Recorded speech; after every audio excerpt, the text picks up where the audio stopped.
నమస్తే. ఇన్నాళ్ళు నన్ను సపోర్ట్ చేస్తూ, ఎంకరేజ్ చేస్తూ మీ ప్రేమని నాకు అందిస్తున్న ప్రతి ఒక్కరికి కృతజ్ఞతలు. అలాగే ఈ వీడియో కూడా ఖచ్చితంగా మీకు ఉపయోగపడుతుంది. లైక్, షేర్ అండ్ సబ్స్క్రైబ్ చేసి మీ సపోర్ట్‌ని నాకు అందించండి. అలాగే ఈ వీడియో పట్ల మీకున్న అభిప్రాయాన్ని కామెంట్ సెక్షన్‌లో కామెంట్ చేసి తెలియజేయండి. ఇప్పుడు వీడియోని చూద్దాం. నమస్తే, వెల్కమ్ టు అవర్ ఛానల్. నేను పద్మిని. ప్రస్తుతంతో పాటు ప్రముఖ ఆధ్యాత్మికవేత్త, వాస్తు జ్యోతిష పండితులు, లలిత ఉపాసకులు, వాస్తు జ్యోతిష శిక్షణ నిపుణులు బ్రహ్మశ్రీ నానాజీ పట్నాయక్ గారు మనతో పాటు ఉన్నారు. మాట్లాడతాం సార్. నమస్తే సార్. శ్రీమాత్రే నమః. సార్, బోర్డు మీద ఆల్రెడీ రాశారు, శని వక్రగతి జరగబోతోంది. 4 నెలలు సార్, 4.5 నెలలు దాదాపుగా మనకి 29 జూన్ నుంచి 15 నవంబర్ వరకు ఉంటుందండి. అంటే ఏమీ లేదు, ఇది ఈ వెనక్కి తిరిగి ఉన్నట్టుగా కనిపిస్తుంది, కానీ మనకి సర్క్యులేషన్ లో వెనక మకర రాశి మకరం వైపు తిరిగిన ఫలితాలు వస్తూ ఉంటాయి. దానివల్ల ప్రతి లగ్నం వారికి, లగ్నం తెలిస్తే లగ్నము, లగ్నం తెలియకపోతే రాశి వారికి మంచి విషయాలు ఉంటాయి. ఇందులో పాజిటివ్ ఉంటుంది, జాగ్రత్తలు తీసుకోవాలి.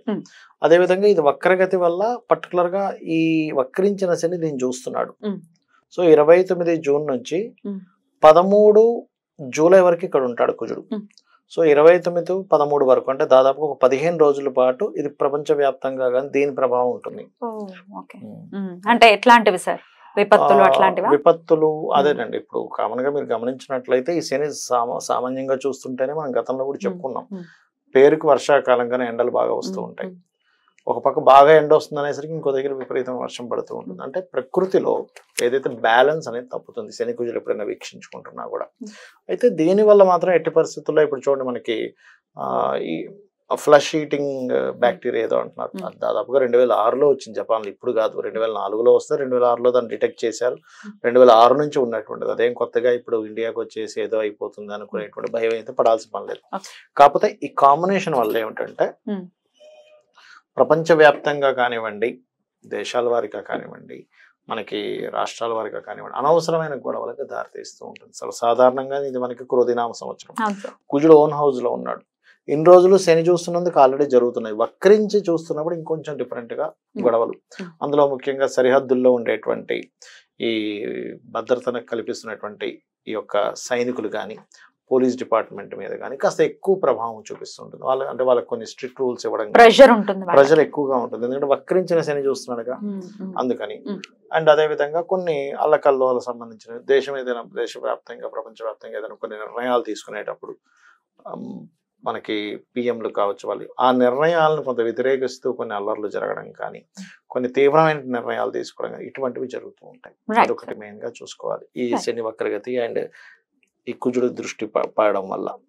అయితే ద్వాదశ రాశులకి కూడా డెఫినెట్ గా ఆయన ఇచ్చేటటువంటి ఫలితాలు ఉంటాయి కదా సార్? డెఫినెట్ గా మార్పు ఉండబోతోంది. ఎందుకంటే అష్టమ శని, అర్ధాష్టమ శని, ఏలినాటి శని వాళ్ళకి ఎలాగో అలాగే ఉంటుంది. కానీ అష్టమ శని, అర్ధాష్టమ శని వాళ్ళకి ఏమైనా డిఫరెన్సెస్ ఉంటాయా? Right sir. అయితే మరి ద్వాదశ రాశుల వాళ్ళు కూడా ఈ పీరియడ్ ని ఎట్లా ఉండబోతుంది ఈ 4.5 నెలలు కూడా, అలాగే శని యొక్క అనుగ్రహమే పొందడం కోసం ఎట్లాంటి రెమెడీస్ చేసుకోవచ్చు అనేది ఒక్కసారి వివరంగా అన్ని రాశుల వాళ్ళకి చెప్తారా సార్? చెప్తాను. ఆఖరిలో ఈ అర్ధాష్టమ, అష్టమ శని వాళ్ళకి ఏం మార్పు వస్తుందో కూడా చెప్తాను, ఎండింగ్ లో చెప్తాను. తప్పకుండా సార్. మరి మకర రాశి వారికి, ఆ రాశి వైపుకు చూస్తున్నారు కాబట్టి శని భగవానుడు ఎట్లాంటి రిజల్ట్స్ ఇస్తున్నారు? ఆల్రెడీ ఏలినాటి శనిలో లాస్ట్ ఫేజ్ లో ఉన్నారు వీళ్ళు. లాస్ట్ ఫేజ్ లో ఉన్నారు. అయితే ఇక్కడ ఏంటంటే అమ్మా, ఫస్ట్ ఆఫ్ ఆల్ మకరం వారికి కర్మకారకుడు కర్మస్థానంలోకి వస్తున్నాడు. సో అందుకని ఏంటి, ఉద్యోగ అవకాశాలు ఇస్తాడు. అందరం ఏమనుకుంటామంటే అయ్యో శని లగ్నంలోకి వచ్చేస్తున్నాడు, ఏదో కష్టపెట్టేస్తాడు. కష్టపెట్టడం కాదు, బిజీ చేస్తాడు. వర్క్, చాలా మంది వర్క్ ఉండదు అనుకుంటారు, కాదు, జాబ్ ఇస్తాడు, సంతానాన్ని ఇస్తాడు. ఇప్పుడు ప్రెగ్నెన్సీ వస్తేనే కదా శ్రమ పడేది లేడీకి, లేకపోతే ఎంత హాయిగా ఉంటుంది చక్కగా. ఎంత శ్రమ పడుతుంది ఆ టైంలో. ఉద్యోగం ఉంటేనే శ్రమ పడేది. కాబట్టి సంతానం లేదనుకునేటువంటి వారికి సంతాన యోగాన్ని ఇస్తాడు ఇక్కడ. ఎందుకు, గురువు కూడా దృష్టి ఉంది ఈ లగ్నానికి. పాప అయినప్పుడు కూడా ఈయన సహజ శుభుడు. అలాగే ఈ ఉద్యోగ సంబంధించిన విషయాన్ని కూడా రూల్ చేస్తాడు ఈయన, కర్మకారకుడు అయినందుకు. అందుకని సంతానము, ఉద్యోగము, అందులో ముఖ్యంగా క్రియేటివ్ రిలేటెడ్. ఎందుకంటే 5 and 10th లాడు శుక్రుడు ఇక్కడ, కాబట్టి క్రియేటివ్ రిలేటెడ్ సంబంధించినటువంటి ఉద్యోగ అవకాశాలు రావడం. అండ్ అలాగే తండ్రి నుంచి ఏదైనా సరే కొంతవరకు తండ్రికి సంబంధించిన కొన్ని కార్యక్రమాలు వెళ్ళి, ఎందుకంటే భాగ్యంలో కేతు ఉన్నందుకు చేయడం. అలాగే తండ్రి ద్వారా కొంతవరకు మనీ సోర్సెస్ అవి పొందడం, ఇటువంటివి జరుగుతాయి. కాకపోతే ఏంటంటే మనీ ఇది వక్రించి రాశి మీద లగ్నం మీదకి వస్తున్నందుకు ఫైనాన్స్ రిలేటెడ్ స్ట్రెస్ ఇస్తుంటాడు కొంతవరకు. ఈ స్ట్రెస్ మాత్రమే ఇస్తాడు, మరొకటి ఏం కాదు. ఓన్ హౌస్ లోకి వస్తున్నాడు కాబట్టి మనం పెద్దగా భయపడాల్సిన పని ఏం లేదు. రెండు ఓన్ హౌసెస్ కాబట్టి మనం అంతగా భయపడాల్సిన పని లేదు. మరి ఇక్కడ జాగ్రత్త ఏమిటి అంటే మకరం వారు పర్టికులర్ గా ప్రాపర్టీస్ తీసుకునేటప్పుడు మాత్రం కాస్త జాగ్రత్తగా ఉండాలి. ఎందుకంటే 4లో కుజుడు ఉండి శని దృష్టి ఉంది దాని మీద. ప్రాపర్టీస్ అంటే ల్యాండ్ అయినా ఇల్లైనా మిషనరీస్ అయినా ఫ్యాక్టరీస్ అయినా వాహనం అయినా లేకపోతే బంగారం అయినా కొనుగోలు చేసేటప్పుడు జాగ్రత్తగా ఉండాలి. ఎందుకంటే వ్యయాధిపతి అయిన గురువు బంగారానికి కారకుడు దృష్టి పెట్టాడు. ఏదో తెలియక ఏదో గిల్ట్ నగలు కొనేసుకోవడం ఇట్లాంటివి ఇస్తాడు. అందుకని కొంచెం జాగ్రత్తగా ఉండాలి, అదొకటి. అండ్ అదే విధంగా కొంతవరకు అంటే వివాహ సంబంధాలు చూసుకునేటప్పుడు కూడా ఎప్పుడైతే లగ్నంలోకి శని వచ్చి శని దృష్టి చంద్రుడి మీద పడిందో ఒక్కొక్కసారి తెలియని ఈగో వల్ల పార్ట్నర్స్ ఎంచుకునే విషయంలో తప్పిదాలు చేయడం కానీ, జీవిత భాగస్వామితో అనవసరమైన చిన్న చిన్న మిస్అండర్స్టాండింగ్స్ రావడం కానీ ఇట్లాంటివి కలిగిస్తాడు. ఎందుకంటే ఏదైనా ప్లానెట్ అది ఏ రాశిలోకి వచ్చింది, ఏ సైన్లో ఉంది, ఏ నక్షత్రం మీద ఉంది, దేన్ని చూస్తుంది, ఇది మోస్ట్ ఇంపార్టెంట్. ఆ కాంబినేషన్స్ వల్లే మీకు అక్కడ ఫలితం అనేటువంటిది వస్తూ ఉంటుంది. కాబట్టి ఇక్కడ ఇన్సూరెన్సెస్ విషయంలో తొందరపాటు పనికిరాదు.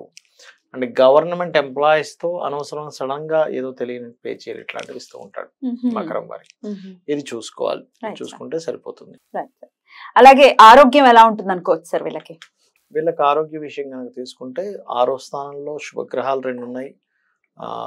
అండ్ అలాగే కొంచెం బీపీ షుగర్ ఉన్న వాళ్ళు లేకపోతే పెయిన్స్ ఉంటాయి, బాడీ పెయిన్స్ ఉంటాయి, వాళ్ళు కొంచెం జాగ్రత్త తీసుకోవాలి. పెద్ద ఇబ్బంది ఏం లేదు కానీ ఆ కొంత జాగ్రత్త తీసుకోవాలి. వివాహానికి అనుకూలించే సమయం అని అనుకోవచ్చా? ప్రయత్నాలు చేయొచ్చా? వివాహానికి అనుకూలించే సమయం అని అనుకోవడానికి పెద్దగా లేదు. కాకపోతే ఏంటంటే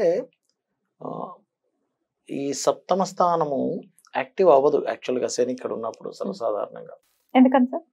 ఎందుకని అంటే ఈ సప్తమం మీద శని దృష్టి ఉంటుంది ఒకటి, వెనక్కి వచ్చి స్లో అవుతుంది. అంటే ఏదైనా ఒక సంబంధం కుదరదని కాదు, కుదురుతుంది కానీ స్లోగా కుదురుతుంది. Right sir. అయితే మరి వీరు ప్రత్యేకించి మకర రాశి వారు ఎట్లాంటి పరిహారాలు చేసుకోవాలి సార్?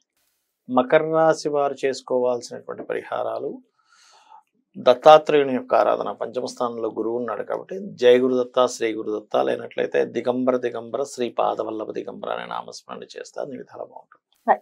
అలాగే నామ నక్షత్రం ప్రకారమే చూసుకుంటున్నామండి. ఏ గ్రహాలు ఎక్కడున్నాయో తెలియదు, మాకు డేట్ ఆఫ్ బర్త్ లేదు అనుకునే వాళ్ళ కోసం మరి రెమెడీస్ చెప్తూ ఉన్నారు కాబట్టి మరి వీరే ఎలాంటి రెమెడీ చేసుకోవాలి సార్? మరి కామన్ గా చేసుకోవాల్సినటువంటి రెమెడీస్ ఏంటి సార్? ఫస్ట్ ఆఫ్ ఆల్ ఏంటంటే మనకి విశ్వంలో ఎప్పుడైతే పలానా ప్లానెట్ ఒక ఎనర్జీ కలిగిన ప్లానెట్ ఇంకో ఎనర్జీ కలిగిన ప్లానెట్తో వీక్షణలు ఉన్నప్పుడు ప్రకృతిలో మార్పులు వస్తాయని చెప్పుకున్నాం మనం. అంటే ఎండ, వర్షం ఇవన్నిట్లో ఎలా ఉంటుందో జీవుల మీద కూడా దాని ప్రభావం ఉంటుంది.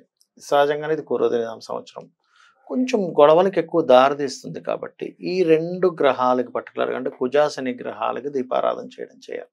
ఇప్పుడు ఎనర్జీ కంట్రోల్ అవుతుంది. అలాగే బెల్లము, క్యారెట్స్ ఈ 2 పదార్థాలని గోవులకు తినిపించడం చేస్తూ ఉండాలి. బెల్లం ఒకటి, క్యారెట్స్ ఒకటి. మంగళవారం, శనివారం తినిపిస్తూ ఉండాలి. వీలైనంత మటుకు ఆంజనేయ స్వామి ఆలయాలకు వెళ్ళడము. ఓం హరిమర్కట మర్కటాయ నమః అందరూ చేసుకోవచ్చు. లేదా ఓం అనాకలిత సాదృశ్య చుబుక శ్రీ విరాజితాయ నమః. ఎందుకంటే శని వక్రించాడు కదా, అంటే ఈ లాభము కర్మ కనెక్ట్ అయ్యాయి.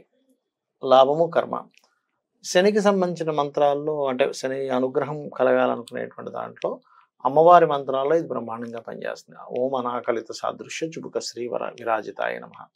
దీంతో పాటు ఓం శ్రీమాత్రే నమః ప్రతిరోజు చేసుకుంటే అంటే మనకి బయట ఎలాగున్న పరిస్థితులు మనకి ఇబ్బంది కలగకుండా ఉంటుంది. బయట పరిస్థితులు గొడవలు జరగవచ్చు, రకరకాల అవ్వచ్చు, డిఫరెంట్ ఇవి అవ్వచ్చు, కానీ వీళ్ళకి సేఫ్గా ఉంటారు ఇది చేసుకుంటే.